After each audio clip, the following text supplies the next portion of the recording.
शुरुआत करेंगे इस बुलेटिन की और सबसे पहले बात करेंगे छत्तीसगढ़ की। छत्तीसगढ़ के चर्चित शराब घोटाले में आज आरोपियों की पेशी होनी है। आरोपियों को पीएमएलए कोर्ट में पेश करेगी ईओडब्ल्यू। अनवर ढेबर, अरविंद सिंह, अरुणपति त्रिपाठी को कोर्ट में आज पेश किया जाएगा। तो ये बड़ी खबर आपको बता दें, छत्तीसगढ़ के चर्चित शराब घोटाले को लेकर ये अपडेट बता रहे हैं। आज आरोपियों की पेशी होने वाली है और ईओडब्ल्यू आरोपी को पीएमएलए कोर्ट में पेश करेगी। अनवर ढेबर, अरविंद सिंह, अरुणपति त्रिपाठी को कोर्ट में पेश किया जाएगा। तो आरोपी की कोर्ट में पेशी होनी है। अनवर ढेबर, अरविंद सिंह और अरुणपति त्रिपाठी को कोर्ट में आज ईओडब्ल्यू पेश करेगी। चर्चित शराब घोटाला जिसमें आज आरोपियों की पेशी की जानी है। तो चर्चित शराब घोटाले को लेकर आज आरोपियों की पेशी होगी। ईओडब्ल्यू आज आरोपियों को पीएमएलए कोर्ट में पेश करेगी।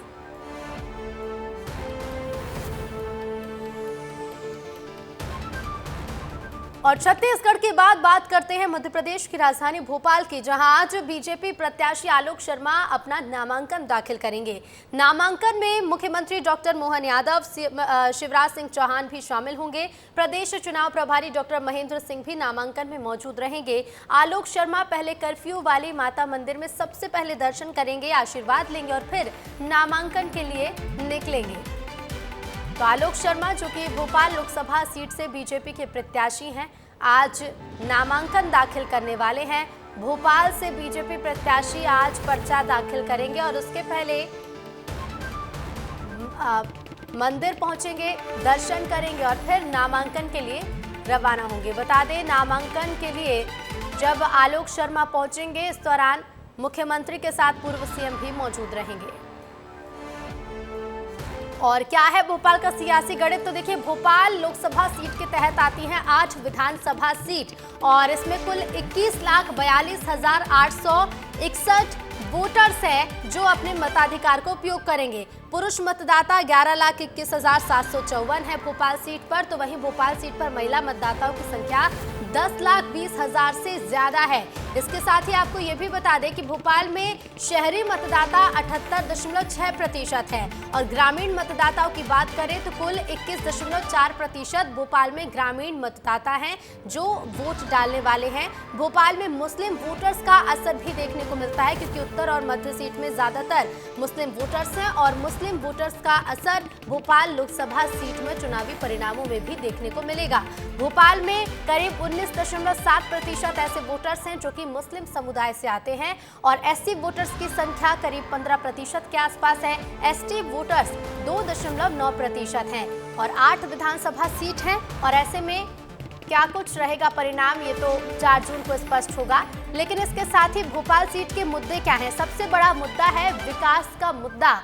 उसके साथ ही भ्रष्टाचार को लेकर भी लगातार हुई बयानबाजी और भ्रष्टाचार भी जनता के बीच एक मुद्दा बनकर पहुंचा है। बेरोजगारी युवाओं पर खासा असर डालती है। बेरोजगारी का मुद्दा युवा वोटर्स के लिए काफी महत्वपूर्ण होता है। इसके साथ ही राजधानी है तो ट्रैफिक की समस्या भी एक खास मुद्दा होता है। अतिक्रमण को लेकर भी लगातार मुखर होती आई है यहाँ पर सरकार और इसके साथ ही विपक्ष भी। और बीजेपी का गढ़ भोपाल सीट को माना जाता है क्योंकि लंबे समय से बीजेपी का कब्जा और इसके साथ ही विधानसभा जो है इसके अंतर्गत वहाँ भी बीजेपी बेहतर स्थिति में है। उमा भारती, कैलाश जोशी जैसे दिग्गज यहाँ से सांसद रहे हैं। 1980 में कांग्रेस के शंकर दयाल शर्मा ने भोपाल सीट पर जीत हासिल की थी और 1989 के बाद अब तक एक बार भी कांग्रेस नहीं जीत पाई है। कभी भी बीजेपी यहां पर नहीं हारी है। लगातार 9 चुनावों से भोपाल लोकसभा सीट बीजेपी के पास है।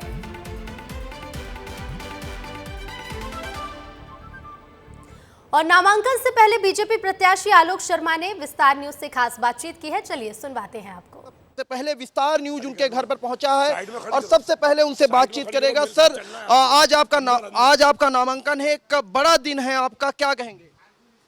देखिए, आज तो मेरे लिए बड़ा खुशी का दिन है, बड़ा ऐतिहासिक दिन है कि आज मैं भोपाल सीओर संसदीय क्षेत्र से नामांकन भरने जा रहा हूं और मेरे नामांकन फॉर्म के लिए प्रदेश के यशस्वी मुख्यमंत्री डॉक्टर मोहन यादव जी, प्रदेश के यशस्वी प्रदेश अध्यक्ष विष्णुदत्त शर्मा जी, भारतीय जनता पार्टी के वरिष्ठ नेता पूर्व मुख्यमंत्री शिवराज सिंह चौहान जी, सभी जनप्रतिनिधियों की उपस्थिति में सबका आशीर्वाद लेकर और खेड़ापति मंदिर जा रहा हूँ यहाँ से, और पूजन अर्चन करने के बाद मैं नामांकन भरूंगा।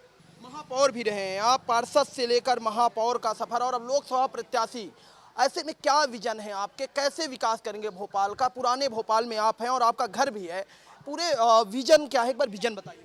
देखिए, भोपाल की जनता के सपनों का भोपाल कैसा हो, सीहोर की जनता के सपनों का सीहोर कैसा हो, भेरसिया की जनता के सपनों का भेरसिया कैसा हो, इसके लिए विकास का हम रोड मैप बना रहे हैं। जनता के बीच में भी गए, काफ़ी सुझाव हमारे पास आए। बहुत ही जल्दी हम मीडिया के सामने आपके माध्यम से समाज को भोपाल का विकास का संकल्प पत्र, भोपाल के विकास का मैनिफेस्टो जारी करेंगे और आने वाले समय में संपूर्ण भोपाल का समग्र विकास हो, इस दिशा में हम लोग काम करेंगे। तो वहीं विस्तार न्यूज पर आलोक शर्मा की पत्नी ने क्या कुछ कहा है, जिसमें उन्होंने खास बातचीत में आलोक शर्मा की जीत का आश्वासन तो दिया ही, तो वहीं उनके दिन भर के रूटीन की बात भी विस्तार न्यूज से की है। चलिए सुनवाते हैं आपको। क्योंकि आपने लंबा सफर उनका देखा है, पार्षद रहे हैं, जब एक छोटे से मतलब पार्षद से लेकर महापौर, वो भी राजधानी भोपाल का, विधानसभा प्रत्याशी, लोकसभा प्रत्याशी, कैसे उस संघर्ष को उनके संघर्ष को करीब से आपने कैसे देखा है, जरा बताइएगा। संघर्ष तो था, है और महसूस किया है, लेकिन उस संघर्ष से बहुत अच्छा रिजल्ट मिला।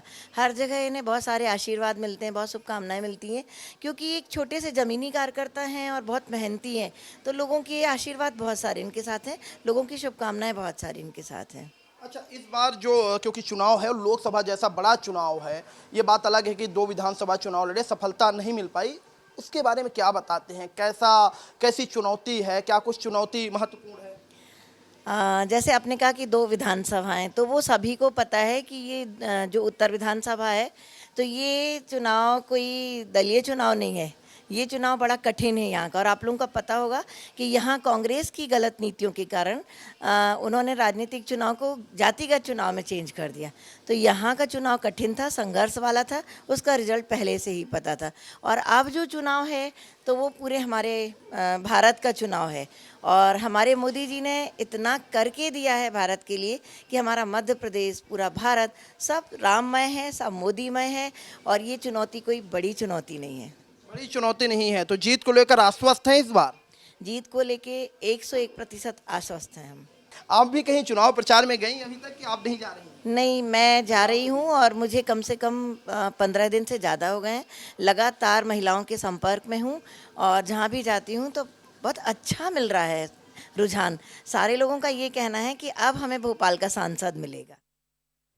और इधर कटनी लोकसभा चुनाव के पहले चरण की वोटिंग जिले की बड़वारा विधानसभा में होगी। 19 अप्रैल यानी कि कल 2,55,003 मतदाता अपने मत का प्रयोग करेंगे, जिसके लिए 299 पोलिंग बूथ में व्यवस्थाएं की जा रही हैं। साथ ही कटनी के मंडी से ईवीएम मशीनों का वितरण भी किया जा रहा है। कलेक्टर निरीक्षण कर दिशा निर्देश दे रहे हैं।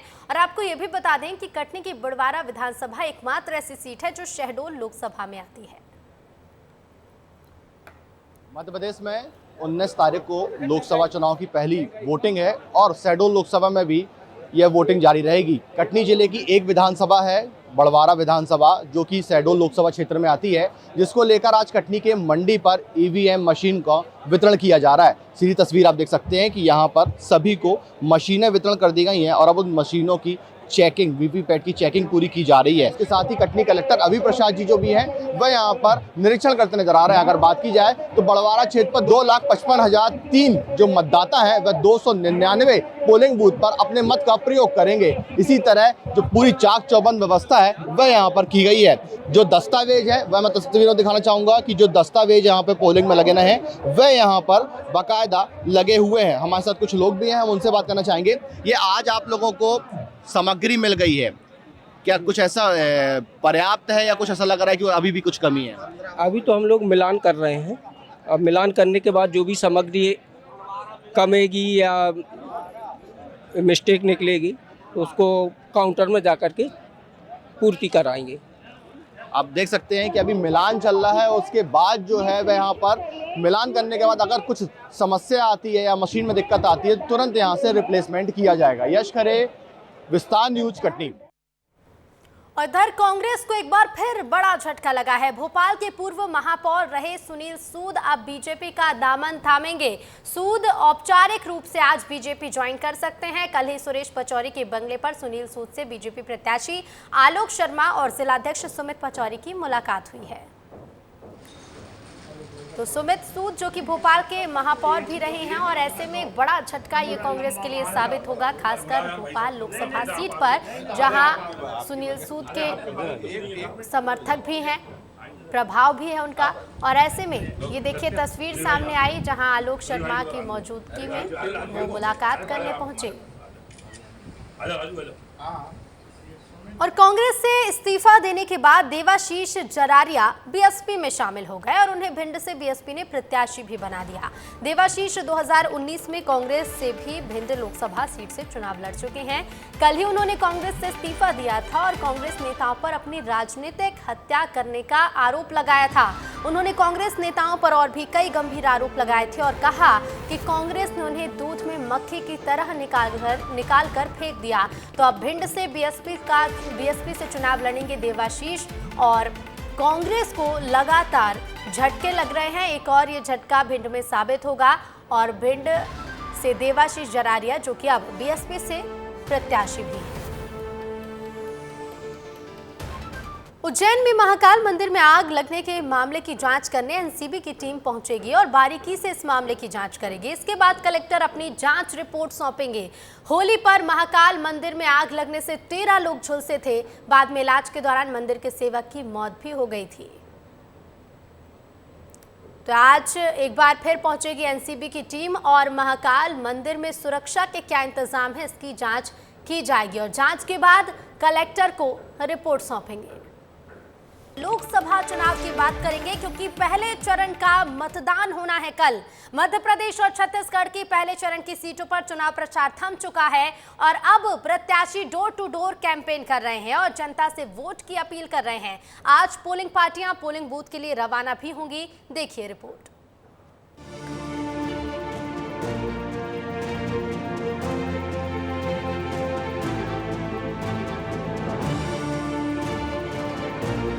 लोकसभा चुनाव के पहले चरण का मतदान 19 अप्रैल को होगा, जिसको लेकर चुनाव प्रचार थम चुका है। अब प्रत्याशी डोर टू डोर जाकर जनसंपर्क कर रहे हैं।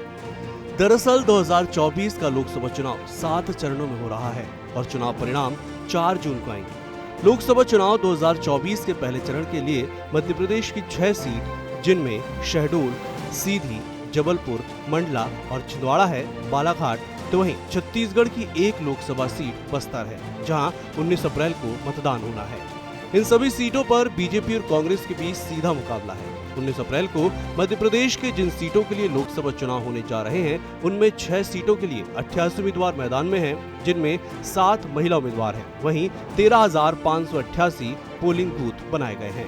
इस चरण में कुल 1,13,09,660 मतदाता रजिस्टर्ड हैं। इनमें 57,20,787 पुरुष और 55,88,677 महिलाएं और 196 अन्य वोटर हैं।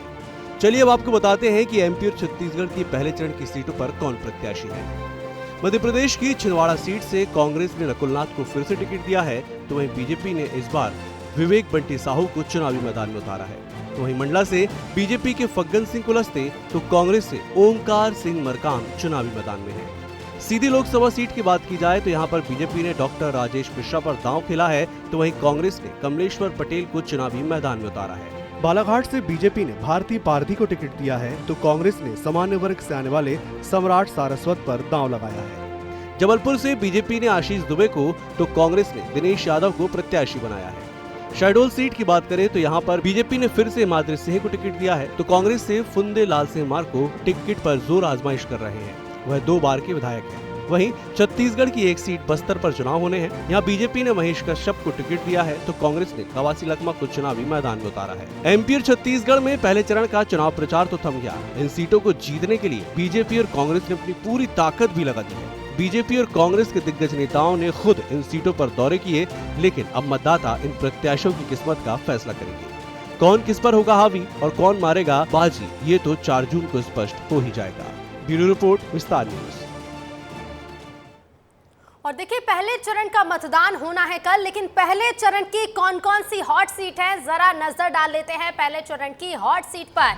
सबसे पहले बात छिंदवाड़ा की। कांग्रेस से कमलनाथ के बेटे नकुलनाथ मैदान में हैं। कमलनाथ छिंदवाड़ा से 9 बार सांसद बन चुके हैं और इसके साथ ही आपको ये भी बता दें कि 1980 से सीट पर कमलनाथ परिवार ने कब्जा जमा रखा है और 1997 में सिर्फ सुंदरलाल पटवा बीजेपी से एक बार जीती, यानी कि तब से सिर्फ 1997 में बीजेपी जीती है, लेकिन तब से ये सीट कांग्रेस के पाले में है और सबसे ज्यादा हॉट सीट छिंदवाड़ा को माना जाता है क्योंकि ये कमलनाथ का गढ़ भी है। अगली सीट की ओर आपको लिए चलते हैं, मंडला, जहां से बीजेपी के फग्गन सिंह कुलस्ते हैं मैदान में। 2023 विधानसभा का चुनाव हालांकि फग्गन सिंह कुलस्ते हार चुके हैं, अब 24 में क्या कमाल कर दिखाएंगे देखना होगा।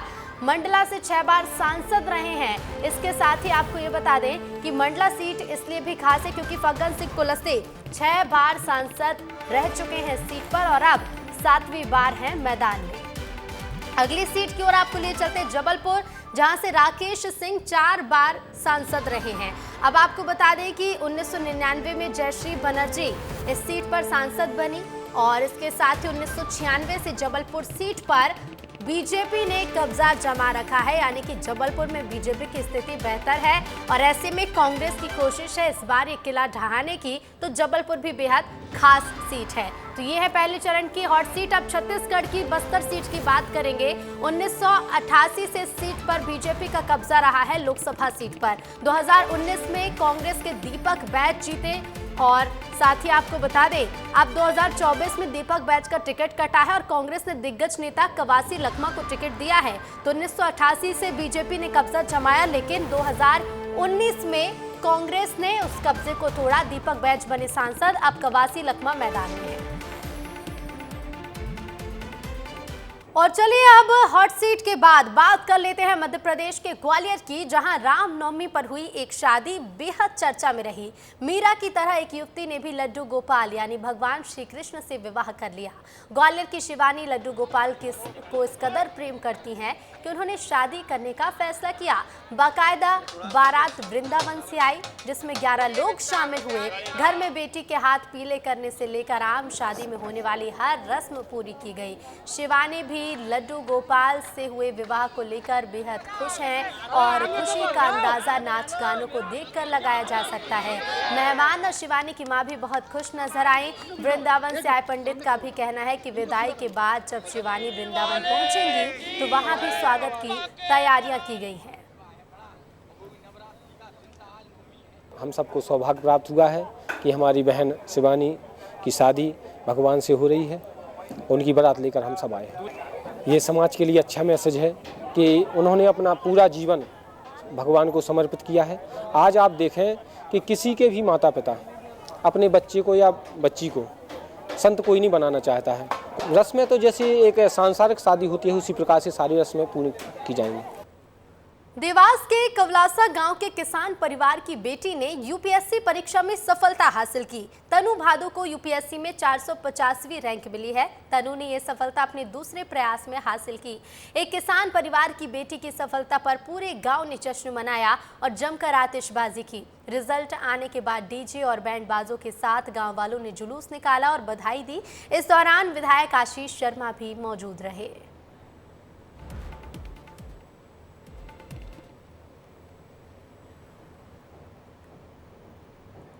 अब मौका है चुनाव का, तो विस्तार न्यूज ने भोपाल में चुनावी चौपाल का आयोजन किया और भोपाल में ऑटो चलाने वाले लोगों से चुनावी माहौल को समझने की कोशिश की है। विस्तार न्यूज के चुनावी चौपाल में आज बात होगी ऑटो वालों से, उन ऑटो वालों से जो शहर में ऑटो तो चलाते हैं लेकिन इनके मुद्दे क्या हैं इस बार के चुनाव में, ये क्या देखकर इस बार वोट करने जा रहे हैं। चुनाव है, आपको पता ही होगा, मुद्दे क्या हैं आप लोगों के चुनाव में? मुद्दे तो सर जो है तो चुनाव में जो होते हैं वही मुद्दे हैं, लेकिन ये है कि हम लोग ऑटो चलाते हैं, यहाँ खड़ा होते हैं, उसमें भी जो है तो खड़े होने की कहीं जगह नहीं है। अंदर जो है तो ऑटो लगाते हैं तो अंदर वाले बोलते हैं बाहर जाओ, बाहर जो है तो लगाते हैं तो पुलिस वाले भगाते हैं। रोज़ 500-500 रुपये का चालान काट रहे हैं। यहाँ जो है तो दिन भर में जो है तो आदमी 500 का धंधा नहीं कर पाता, तो कहाँ चालान कटवाए, कहाँ से क्या करे। पेपर है, सब चीज़ है, इसके बाद भी खड़ा होने कहीं ठिकाना नहीं है, तो ऑटो वाले क्या करेंगे बताइए। कितना बदलाव देखते हैं भोपाल से? बहुत बदलाव है, बीजेपी आने से काफ़ी बदलाव हुआ है यहाँ पर भोपाल में। जब से बीजेपी आई है बहुत बदलाव है। मोदी जी बहुत अच्छा काम कर रहे हैं, हम ऐसा करते रहे, हम तो यही चाहते हैं। पर यह है कि हम जैसे ऑटो वालों को भी देखें, अभी हम काफ़ी टाइम से यहाँ खड़े होते हैं हबीबगंज के बाहर। अभी कुछ दिनों से हबीबगंज के बाहर से हमें पुलिस वाले भगा रहे हैं, खड़ा नहीं होने दे रहे हैं, जगह जगह चालान बना रहे हैं हम लोगों का। तो इस पे भी सरकार थोड़ा ध्यान दे।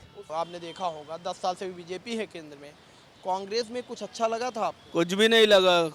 देखिए ये एक सेकंड रुकिएगा, ये देखिए बीजेपी का जो प्रचार के लिए मुख्यमंत्री लाडली बहना योजना जो चलाई गई है उसका बैनर पोस्टर भी लगा कर चल रहे हैं, तो उसी से लेकर आपसे सवाल मैं करूंगा, ये लाडली बहना योजना का पैसा मिल रहा है? मिल रहा है ना भाई, मिल रहा है, वो देते हैं, शिवराज चौहान देते हैं, मामा ने लागू किया है, मामा दे रहे हैं। क्या मुद्दे हैं आप लोगों की इस बार चुनाव में, किस मुद्दे पर वोटिंग करेंगे? चुनाव के तो बहुत सारे मुद्दे हैं, बेरोजगारी है, जैसे ऑनलाइन काम चालू हो गया, बाइक वाले हम लोग की सवारी काट काट के ले जा रहे हैं, एक की आलो है 2-2 बिठा के ले जा रहे हैं, ना उनको परमिशन है ना कुछ। ऑनलाइन काम की वजह से, ओला उबेर की वजह से हम लोग का धंधा बुरी तरीके से पिट गया।